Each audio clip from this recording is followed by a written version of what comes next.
Hello students, welcome to my YouTube channel. आज हम class 10th के एक्सरसाइज 8.1 के क्वेश्चन नंबर 9 को सॉल्व कर रहे हैं। इसके पहले के जितने भी क्वेश्चंस हैं मैं उनके वीडियो पहले बना चुका हूं, उनकी लिंक मैं आपको डिस्क्रिप्शन पे प्रोवाइड कर दूंगा। तो चलिए स्टार्ट करते हैं हम। फिर से मेरी रिक्वेस्ट है कि जब भी आप इस वीडियो को देखें या क्वेश्चन को सॉल्व करें तो बुक अपने पास जरूर रखें, जिससे कि आपको क्वेश्चन को समझने में काफ़ी आसानी हो। ओके, मैं क्वेश्चन नंबर 9 रीड कर रहा हूँ। In triangle ABC right angle at B. देखिए यहाँ पर एक मैंने ट्रायंगल बनाया फिगर में, जिसका राइट एंगल मैंने क्या दिया है, बी दिया है। ओके, उन्होंने दिया if tan a is equals to 1/√3। इसका मतलब tan a is equals to 1/√3 मतलब ये परपेंडिकुलर हो गया, ये बेस हो गया। तो यहाँ पर जो है देखिए ए एंगल पे हम खड़े हुए हैं, क्योंकि ए यहाँ पर उन्होंने बताया कि ए पर खड़े होना है। तो इसके अपोजिट वाली साइड हमारा परपेंडिकुलर होगा। ये वैल्यू 1 हो गई, ये वैल्यू √3 हो गई है। आपको बताना है कि कुछ क्वेश्चंस आपको दिए गए हैं, जैसे कि एक क्वेश्चन ये है और एक और क्वेश्चन है कि इनकी वैल्यू क्या होगी। तो इनकी वैल्यू फाइंड करने के लिए सबसे पहला वर्किंग रूल हमारा सेम प्रोसेस कि हमें ट्रायंगल की तीनों साइड पता होना चाहिए। उसके लिए हम क्या करेंगे, पाइथागोरस थ्योरम को अप्लाई करेंगे। पाइथागोरस थ्योरम को अप्लाई करने के लिए सबसे पहले मुझे ये hypotenuse square is equals to perpendicular square plus base square, ये फॉर्मूला मालूम होना चाहिए।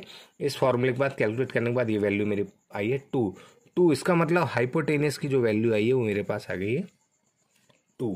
ओके, अब मैं क्या कर रहा हूँ, जरा ध्यान से देखिएगा बेटा। अब मुझे क्वेश्चन में जो भी वैल्यू कैलकुलेट करनी, फर्स्ट क्वेश्चन की बात करूँ अगर मैं, तो साइन ए कैलकुलेट करना है। साइन ए परपेंडिकुलर अपॉन हाइपोटेनियस, और साइन सी ये भी हो गया परपेंडिकुलर अपॉन हाइपोटेनियस।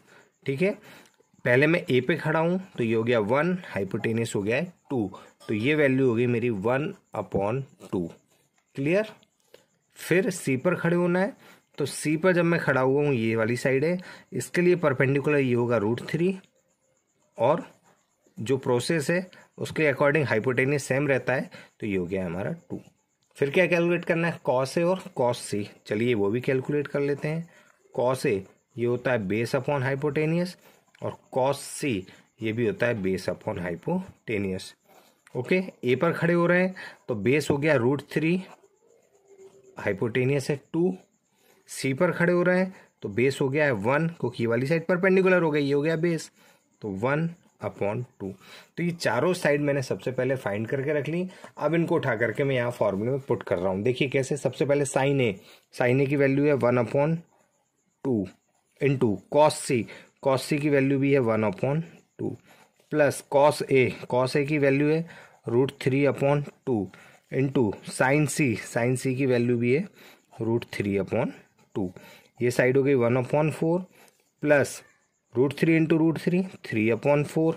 जब हम सॉल्व करेंगे 4 होगा हमारा एलसीएम, ये हो गया 1 + 3 मतलब 4/4, तो ये वैल्यू आ गई 1। ये हमारा फाइनल आंसर होगा। तो इस तरीके से हम क्या कर सकते हैं, इस तरीके से हम अपनी इस वैल्यू को कैलकुलेट कर सकते हैं। अगर हम इसी क्वेश्चन के सेकंड पार्ट को देखें तो उसमें वैल्यू हमको कैलकुलेट करनी है cos A cos C minus sign A sign सी। तो ये वैल्यूज, सभी वैल्यूज में ऑलरेडी यहाँ पर फाइंड कर चुका हूँ, तो मुझे अब अलग से कुछ फाइंड नहीं करना है, सिर्फ उठा करके इन वैल्यूज को यहाँ पर पुट करना है।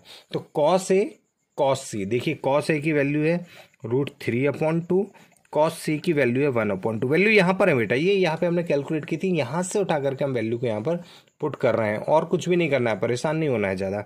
माइनस साइन ए 1/2 इंटू साइन सी की वैल्यू है √3/2, मल्टीप्लाई कर देते हैं, √3/4 माइनस √3/4, पॉजिटिव नेगेटिव कैंसिल, तो आंसर आ गया हमारा 0। तो ये हमारा फर्स्ट पार्ट था जिसका आंसर आया है 1, ये हमारा सेकंड पार्ट था जिसका आंसर आया है 0। तो इस तरीके से हम क्या कर सकते हैं, सभी क्वेश्चंस को सॉल्व कर सकते हैं, सेम प्रोसेस है। अब आगे देखते हैं हम क्या होगा नेक्स्ट क्वेश्चन में। ओके स्टूडेंट्स, अब हम क्वेश्चन नंबर 10 स्टार्ट करते हैं। सबसे पहले मैं आपको बता देता हूँ कि उसमें क्या है। In triangle P Q R right angle at Q, एक ट्रायंगल है हमारे पास, राइट एंगल ट्रायंगल है जिसमें राइट एंगल पर क्यू है। Okay, P R plus Q R is equals to 25, मतलब उन्होंने बताया हमको P R plus Q R is equals to 25। Okay, centimetre, मतलब कि पी आर, ये रहा हमारा पी आर और क्यू आर, इन दोनों को मिलाकर 25 है। अब हमें ये नहीं मालूम कि एक्चुअल में ये साइड कितनी है और ये साइड कितनी है, ये हमें अभी नहीं क्लियर है। उन्होंने बताया कि इस साइड को और इस साइड को हम प्लस करेंगे तब जा करके हमें 25 मिलेगा। ओके, देखते हैं। P Q is equals to 5 centimetre, तो ये वाली साइड हमें क्लियर है, ये साइड 5 सेंटीमीटर। तो एक काम कर रहा हूँ मैं, ये तो दोनों को मिलाकर 25 है, तो मैं एक को x कंसिडर कर लेता हूँ, ये वाली साइड मेरी x है, और दूसरी वाली जो भी होगी उसमें से 25 माइनस x हो जाएगा। जो भी वैल्यू मिलेगी हम x को माइनस कर देंगे, हमें हमारी साइड्स मिल जाएगी। देखते हैं कैसे कैलकुलेट करना है, क्या करना है। तो इसके लिए हमें सबसे पहले क्या करना होगा, पाइथागोरस थ्योरम अप्लाई करनी होगी। तो पाइथागोरस थ्योरम को जब हम अप्लाई करते हैं तो आपको मालूम है कि मैं थोड़ा सा डायरेक्ट कर रहा हूँ, आप लोग देखते जाइएगा। हाइपोटेनियस स्क्वायर मतलब कि 25 माइनस एक्स का whole square is equals to 5 square plus x square. Hypotenuse square is equals to base square plus perpendicular square. ये यहाँ पर आइडेंटिटी अप्लाई हो रही है, a square plus b square. A square मतलब कि 25 का स्क्वायर हो गया 625 प्लस बी स्क्वायर मतलब कि एक्स स्क्वायर माइनस 2ab, तो माइनस 2a की वैल्यू है 25, तो ये हो गया 50, 2 से मल्टीप्लाई होगा 25 को तो 50, और b की वैल्यू है x। यहाँ पर भी हो गया 25 और ये हो गया x स्क्वायर। ठीक है, इन सभी को मैं एक साथ कर लेता हूँ। देखिए 625 plus x square minus 50x minus 25 minus x square is equals to 0। X square से एक्स स्क्वायर टर्म कैंसिल हुई, यहाँ से ये दोनों टर्म भी कैंसिल होंगी। देखिए 625 माइनस 25 ये हो गया 600 minus 50, x is equals to 0, 600 is equals to 50 x, और ये हो गया 600 डिवाइडिंग बाय 50 एक्स, कैंसिल करेंगे हम 0 से, ये हो गया 12। एक्स की वैल्यू हुई है 12 सेंटीमीटर, मतलब कि हमें एक्स की वैल्यू 12 सेंटीमीटर मिली। मतलब ये वाली साइड जो हमें फिगर में दिख रही थी ना, ये वाली साइड जो है ये हो गई है 12 सेंटीमीटर।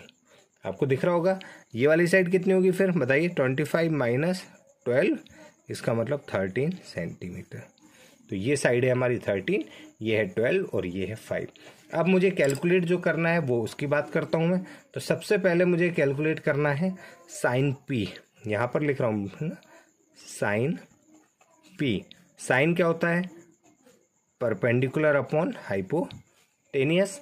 पी वैल्यू ये रही, इसके अपोजिट वाली साइड परपेंडिकुलर होती है, अपोजिट वाली साइड मतलब 12 अपॉन हाइपोटेनियस कितना हो गया 13। सेकेंड नंबर पे मुझे कैलकुलेट करना था कॉस पी। कॉस मतलब बेस अपॉन हाइपोटेनियस, पी पर ही खड़े हैं हम, ये साइड परपेंडिकुलर है तो बेस कितना होगा 5 अपॉन 13। एक आंसर हमारा ये रहा, एक आंसर हमारा ये रहा। और थर्ड नंबर पे मुझे जो चीज़ कैलकुलेट करनी है वो है 10 पी परपेंडिकुलर अपॉन बेस।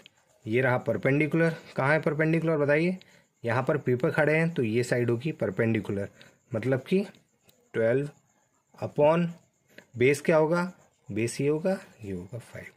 तो ये भी मेरा फाइनल आंसर होगा। एक आंसर है 12 अपॉन 13, एक है 5 अपॉन 13 और एक है 12 अपॉन 5। ये तीनों हमारे क्या होंगे, आंसर होंगे। अब मैं बात करता हूँ क्वेश्चन नंबर 11 की। ठीक है, ध्यान से देखिएगा, ये रहा क्वेश्चन नंबर 11। यहाँ पर आपको इसमें क्या करना है, ट्रू और फॉल्स बताना है। आपको क्लियर करना है कि जो गिवन स्टेटमेंट है, स्टेटमेंट आपके सामने होंगे, बुक में आपको दिख रहे होंगे।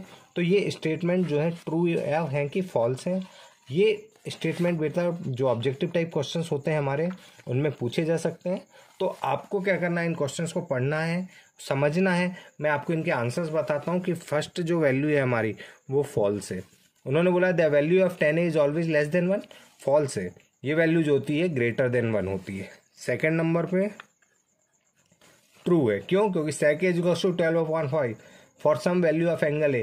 क्या ऐसी कंडीशन बन सकती है कि sec a की वैल्यू 12/5 आए जब एंगल ए से हम देखें? तो हाँ बिल्कुल बन सकती है। क्यों, क्योंकि sec a जो होता है वो क्या होता है, हाइपोटेनियस अपॉन बेस होता है। तो हाइपोटेनियस 12 दिया गया है, देखिए 12 हाइपोटेनियस है, इट मीन्स ये वैल्यू बड़ी है, तो ऐसा हो सकता है। cos a is abbreviation used for the consequent of angle है, फॉल्स। थर्ड आंसर जो है वो हमारा क्या होगा, फॉल्स होगा।